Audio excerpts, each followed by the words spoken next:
Jennifer Lynn Comer Acker, case study number 6, grievance discussion, work requirement for holiday pay, Saga Food Services for Liberty University, Class Business 343. PowerPoint presentation is on the very first slide, states Saga Food Services and the info beneath. So we shall begin. Go ahead and advance to slide number 2. Introduction. In this presentation, we will discuss John Arnett's grievance. We will identify my position on what I think should be the outcome of this grievance. We will go over the work requirements for holiday pay. We will also take a look at the contract provisions in our collective bargaining agreement. And in conclusion, I will state what I feel should be the appropriate outcome. Advance slide to 3. The grievance procedure. A claim was brought up by John Arnett, who we will refer to as Mr. Arnett in further slides, that he was adversely affected by a written company policy that was created during the collective bargaining agreement. To address this grievance within that collective bargaining agreement, we also have a grievance procedure to where Mr. Arnett will issue his grievance, and then we will discuss and try to look at the contract provisions to figure out what we feel should be the appropriate outcome. Advance to slide 4. John Arnett's grievance. Mr. Arnett is complaining that he was not paid for the Labor Day holiday. The Labor Day holiday was on a Monday.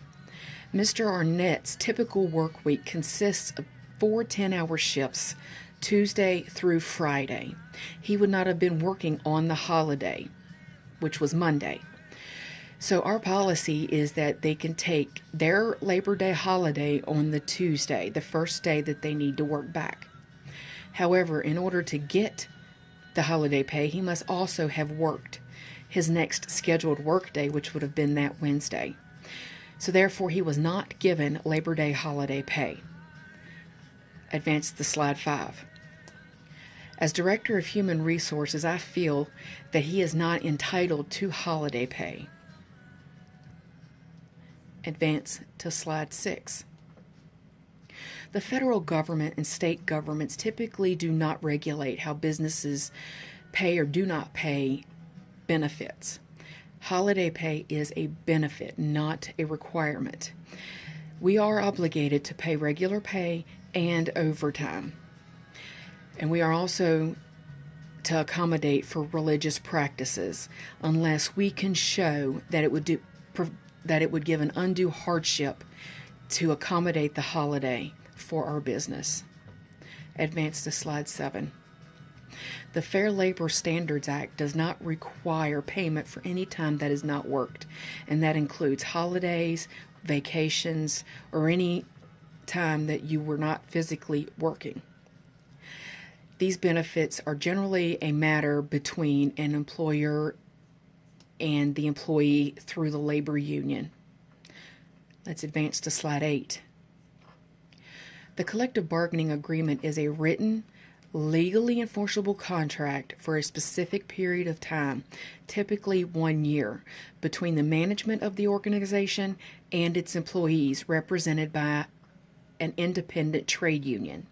It sets down and defines conditions of employment, wages, working hours, conditions, overtime, holidays, and other various benefits, and procedure for a dispute resolution. It can also be referred to as a labor agreement, a union agreement, or a union contract. Let's advance to slide number 9. In the contract provisions of our collective bargaining agreement, it specifically states that the employee shall have worked his full scheduled work day immediately before and after the holiday, except for a proven sickness or injury. However, the shift manager may offer to waive this rule in advance of the holiday if given notice in a proper time before the personal day or the holiday. Advance to slide number 10. Each present employee will be entitled to 4 days of personal leave per contract year, but it has to be given by approval by a shift supervisor.